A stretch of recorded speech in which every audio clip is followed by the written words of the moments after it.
Okay. இப்போ தேர்தல் முடிஞ்சதுக்கப்புறம் அரசியல் விமர்சகர்கள் அதிகமாக முன்வைக்கிற கருத்து என்னவா இருக்குன்னா, இந்த அதிமுக தேமுதிக கூட்டணியில் இதுவரை இல்லாத அளவுக்கு தேமுதிக நல்ல வாக்கு சதவீதம் பெற்றிருக்கு, மக்கள் மத்தியில் ஒரு நல்ல இடத்தை பெற்றிருக்காங்க அப்படிங்கிற கருத்து முன் வச்சுக்கிட்டே வராங்க. அதை நீங்கள் எப்படி பார்க்குறீங்க? இந்த வளர்ச்சி எப்படி பார்க்குறீங்க கேப்டன் இல்லாத டைமில்?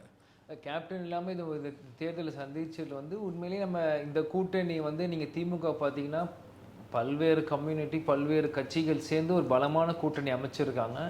மறுபுறம் பாஜகவும் ஒரு கூட்டணி அமைச்சிருக்காங்க. இந்த வாட்டி அதிமுக நீ வெறும் தேமுதிக அதிமுக புதிய தமிழகம் ஃபார்வர்ட் பிளாக் இந்த மாதிரி ஒரு சின்ன ஒரு சிலர் பேர் வச்சு தான் இந்த கூட்டணி நம்ம அமைச்சிருக்கோம். இது இருந்தாலுமே இன்றைக்கி மத்தியிலையும் மாநிலத்திலையும் இல்லாமல் ஒரு கூட்டணி அமைச்சு 1 கோடி வாக்குக்கிட்ட நம்ம வாங்கினது உண்மையிலேயே ஒரு வரவேற்கான ஒரு விஷயம். மக்கள் நம்மளை நம்புகிறாங்க. ஏன்னா இன்றைக்கி என்ன ஊடகங்கள் சொல்கிறாங்க, பிரதமர் வேட்பாளர் இல்லை, இந்த கூட்டணி இல்லைன்றாங்க. இல்லைனாலும் இன்றைக்கி 1 கோடி வாக்காளர் போட்டிருக்காங்க. நிச்சயம் இது சட்டமன்றத்தில் இது பிரதிபலிக்கும். இன்றைக்கி திமுக 40-40 ஜெயிச்சிட்டோம் அப்படின்றது இது திமுக குழுந்த ஓட்டு இல்லை, இது ஆன்டி பிஜேபி ஓட்ஸு. ப்ளஸ் இன்றைக்கி சென்ட்ரலில் காங்கிரஸ் உள்ளே வரணுன்றதுக்காக எல்லோரும் அங்கே ஓட்டு போட்டிருக்காங்களே தவிர இது பிளைண்டாக முதல்வர் ஸ்டாலின் அவருக்கோ இல்லை திமுக குழுந்த ஓட்டு இல்லை. முதல்ல அந்த எண்ணங்களில் திமுக ஆட்கள் இருந்தால் அதை ஃபஸ்ட்டு அது அவங்களுக்கு இதை நான் சொல்லி நினைவு கூறுறேன். ஏன்னா இது ஆன்டி பிஜேபி ஓட்ஸும் ப்ளஸ் காங்கிரஸ் அங்கே ஆட்சியில் வரணும்னு சொல்லுறாங்க. இன்றைக்கி எல்லாருமே அந்த கூட்டணி ஓட்டு போட்டிருக்காங்க தவிர திமுக இந்த ஓட்டு இல்லை. இன்றைக்கி நாங்கள் வாங்கினது பியூராக இன்றைக்கி ஏடிஎம்கே டிஎம்டிகேக்கான விழுந்த ஓட்டு தான் இந்த 1 கோடி ஓட்டுமே. இது வேறு யாருக்காகவும் உழலை. ஆனால் இது எங்களோட ஓட்டு நாங்கள் மாறுதட்டின்னு சொல்லுவோம். இன்றைக்கி தோல்வி அடைஞ்சாலுமே இந்த 1 கோடி ஓட்டுமே இன்றைக்கி அதிமுக தேமுதிக கிடைச்ச ஓட்டு, கேப்டனுக்கும் புரட்சி தலைவி அம்மாவுக்கும் புரட்சி தலைவர் எம்ஜிஆர் கிடைச்ச ஓட்டு தான் இந்த ஓட்டு. நிச்சயம் இது அடுத்தான எலெக்ஷனுக்கு இது மாற்றம் வரும். இது விருதுநகரில் தேர்தல் முடிஞ்சதுக்கப்புறம் உங்களை எதிர்த்து போட்டியிட்ட மாணிக்கம் தாகூர் அவர்கள் வெற்றி அப்படின்னு சொன்னதுக்கப்புறம் ஒரு சில ஊடகங்கள் அந்த விருதுநகர் தொகுதியில் இருக்க மக்கள்கிட்ட சிவகாசி, திருப்பரங்குன்றம், திருமங்கலம் போன்ற இடங்களில் கருத்து கணிப்பு கேட்கும் போது இந்த வெற்றியை நாங்கள் எதிர்பார்க்கல, நாங்கள் எல்லாருமே விஜயகாந்த் பையனுக்கு தான் போட்டோம், இந்த வெற்றியை நாங்கள் எதிர்பார்க்கல, கடந்த 10 வருஷமாக மாணிக்கம் தாகூர் இங்கே இருந்தார், எங்களுக்கு ஒன்றுமே செய்யலையே, விஜய் பிரபாகரன் எங்கள் ஊருக்கு வந்தப்போ கூட நாங்கள் எங்கள் குற்றச்சாட்டை முன் வச்சோமே, இந்த மாதிரி ஆகிப்போச்சு, எங்களால் இது ஏற்றுக்கவே முடியாதுன்னு மக்கள் சொல்கிறாங்க. அதுக்கு ஆதாரம் இருக்குது. நீங்கள் இதை எப்படி பார்க்குறீங்க? இது நான் அதுதான் மக்கள் ஓட்டு போட்ட மக்களுக்கே அங்கே ஆச்சரியமுக்காக்கிட்டாங்க இந்த அரசு. ஏன்னா ஓட்டு போட்டவங்க எல்லாருக்குமே தெரியும் யார் ஜெயிப்பாங்க வைப்பாங்கன்ட்டு. ஏன்னா இன்னைக்கு தேமுதிக அதிமுக பண்ண பிரச்சாரம் போன கிராமங்கள் சுற்று இன்றைக்கி திமுக கூட்டணி செய்யலை.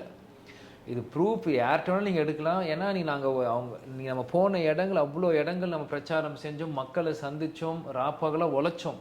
அவ்வளோ மக்களை சந்திச்சுன்னா இன்றைக்கி எல்லா மக்களுமே இன்றைக்கி தேமுதிக முரசுக்கு அன்றைக்கி போட்டிருக்காங்கன்னு மக்களுக்கே தெரியுது.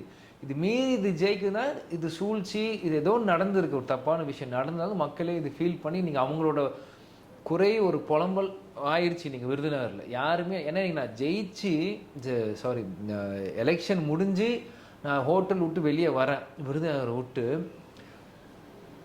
ஃபஸ்ட்டெல்லாம் எப்படி மக்கள் என்னை வெல்கம் பண்ணாங்கன்றது நான் பார்க்குறேன்.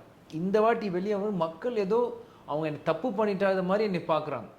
இப்போது ஃபஸ்ட்டுலாம் வணக்கம் இப்படிலாம் சொல்லும்போது உற்சாகத்தோடு சொல்லுவோம். இந்த வாட்டி வெளியே வரும்போது ஒரு தயங்குறாங்க.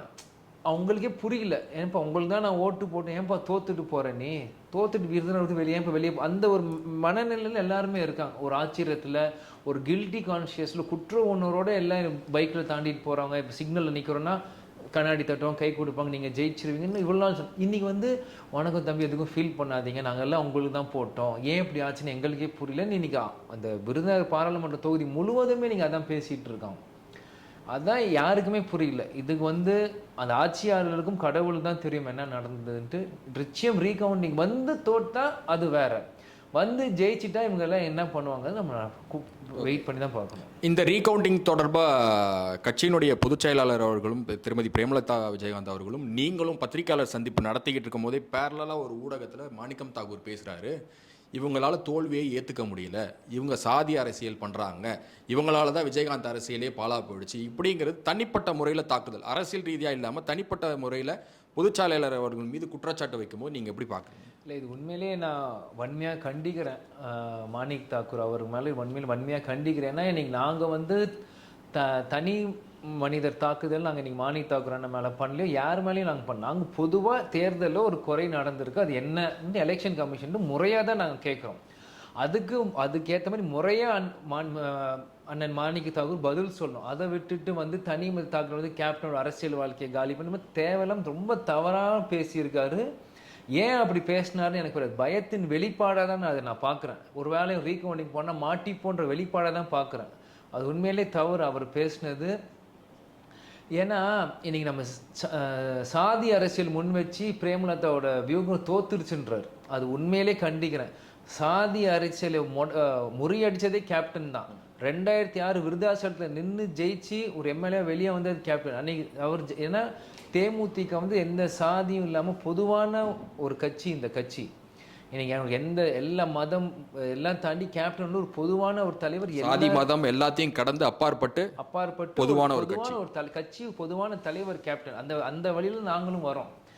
இன்னைக்கு அந்த சாதி அரசியலை உடைச்சதே கேப்டன் 2006 விருதாசலத்தில் நின்று. இன்னைக்கு அவர் எங்க மேல வைக்கிறது வந்து ரொம்ப தவறான ஒரு விஷயம். ஏன்னா இன்னைக்கு விருதுநகரில் நிற்கிறது வந்து என்னோட சொந்த ஊர், அது பூர்வீகம். அதுக்காக தான் நாங்கள் வரோம் அங்கே நிற்க. அவர் நிற்க வந்து ஏன்னா இது நான் சொல்லக்கூடாது, இருந்தாலும் நான் சொல்லக்கூட கட்டாயத்தில் அண்ணன் தள்ளுறார். தேர்தலுக்கு முன்னாடி மாணிக்கம் தாக்கூர்னு அவர் பேர் போட்டார். தேர்தலுக்கு முன்னாடி அவர் பேர் எப்படி ஊடகங்களையும் போஸ்டர்லையும் மாற்றினாருன்னு அவருக்கு தெரியும். அதை நான் சொல்ல மாட்டேன், அந்த கம்யூனிட்டி நான் சொல்ல விரும்பல. அவருக்கு தெரியும் என்னன்னு பேரை மாற்றினாருன்ட்டு.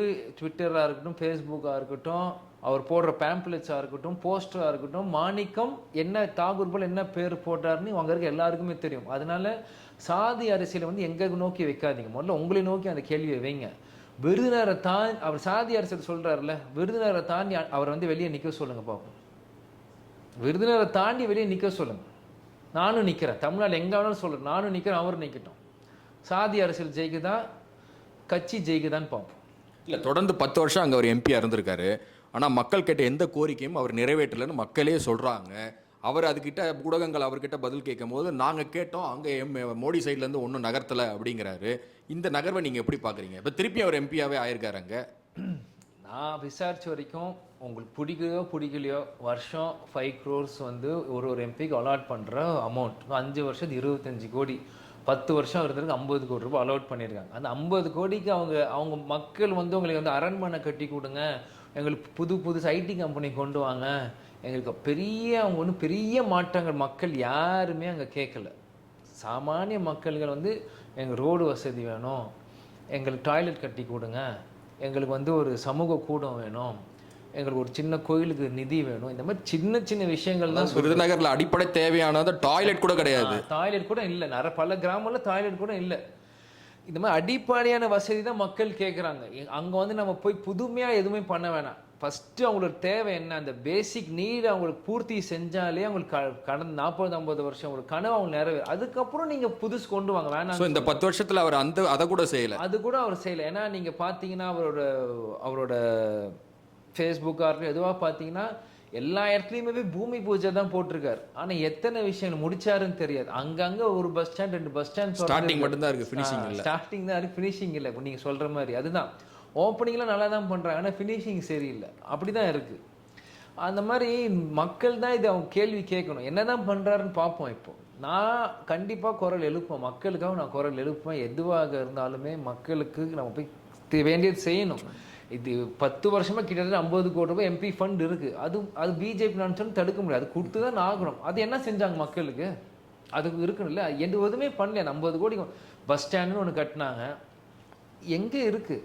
எத்தனையோ பஸ் ஸ்டாண்டுகளுக்கு ஒன்றுக்கும் மாணிக் தாக்கூர் நான் எங்கேயுமே பேர் பார்க்கல, எதுவுமே அவங்க பண்ணலை. இல்லை, பிஜேபி சைடில் இருந்து அவங்க என்ன சொல்கிறாங்க, இவர் நலத்திட்ட உதவிகள் எதுவுமே சரியாக செய்யலை, இவர் செஞ்சாதானே நாங்கள் அடுத்த கட்ட நகர்த்திட்டு போவோம்னு அவங்க சொல்கிறாங்க. உண்மைதான், இவர் செஞ்சால் தானே கொடுப்பாங்க, இல்லை இவர் பேக்கெட்டில் போடுறதுக்கு அவங்க எதுக்கு கொடுக்கணும்? ஏதாச்சும் அதை தான் சொன்னேன், எல்லா இடத்துலையுமே பூமி பூஜை போடுறாரு, ஒரு மரத்தை நட்டிட்டு வந்துடுறாரு. மக்களுக்கு அப்புறம் என்ன செஞ்சார்? எதுவுமே இல்லையே. அங்கே ட்ரைனேஜ் சிஸ்டம் பெரும் பிரச்சனை விருதுநகரில். அது எல்லா இடத்துலையுமே டிச்சு இருக்குது, அது கரெக்டாக ஸ்ட்ரீம் லைன் பண்ண எதுவுமே பண்ணல இவர். இல்லை, அவர் தேர்தல் அப்போ மட்டும்தான் வராராம் தொகுதிக்கு, அதுக்கப்புறம் அவர் பார்த்ததே இல்லைங்கிறாங்களே. உண்மைதான், அதை நீங்கள் மக்கள் உங்கள்கிட்ட சொல்லியிருப்பாங்கன்னு நினைக்கிறேன். நீங்கள் அவர் தேர்தல் நேரத்துக்கு கூட நான் பார்க்கல.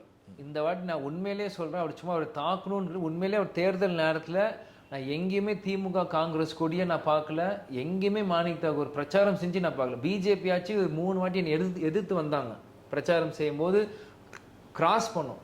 ஆனால் திமுக காங்கிரஸ் கூட்டணி பிரச்சாரம் எங்கேயுமே நான் பார்க்கல. ஒரு சவுண்ட் இல்லை, ஒரு கோஷம் இல்லை, ஒரு பேம்ப்ளெட்ஸ் இல்லை, ஒரு போஸ்டர் இல்லை, ஒரு கொடி இல்லை, எதுவுமே இல்லை. 6 தொகுதி. ஆனால் எப்படி ஜெயிச்சாங்கன்னு எனக்கு தெரியல.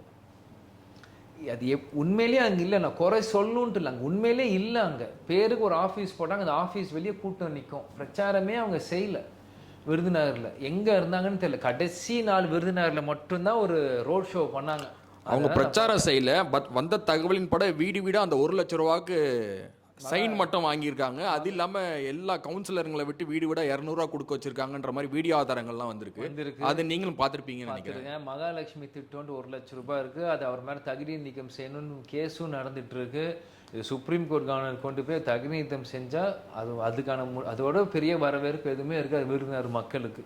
மாணிக்க தாகூர் பொறுத்த வரைக்கும் முழுக்க முழுக்க மக்களுக்கு என்ன தேவையோ அதை செய்யலை, இந்த பக்கம் பணத்தை கொடுத்து ஓட்டை வாங்கியிருக்காருங்கிற மாதிரி தான் தகவல் இருக்கு.